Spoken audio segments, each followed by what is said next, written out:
Hey there, what's up? In this video, I'll give you a quick guide on how you can transfer crypto from Trust Wallet to MetaMask. So the first thing that you will have to do is get your MetaMask wallet address. So you will open your MetaMask and then you will just have to select your crypto.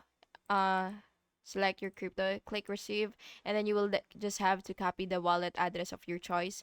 And then after that, what you will have to do is you will open your Trust Wallet and you will select the crypto and then tap send and you will paste your MetaMask address there, the one that we've copied earlier, and then you will just have to enter the amount, and of course you should select the correct network.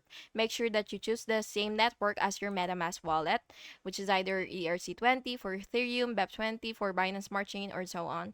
And yeah, after all that, you will just have to confirm and send, and then you will double check the address, the network, and the amount, and then you will just have to tap confirm or send.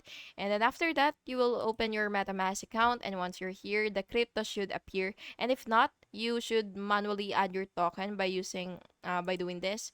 So you will just have to click custom, and then you will add your custom token, and then you will just have to fill all this out. And yeah, that's basically just it. And I hope you found this video helpful. And if you did, please make sure to like and subscribe for more videos like this. Thank you, and have an awesome day.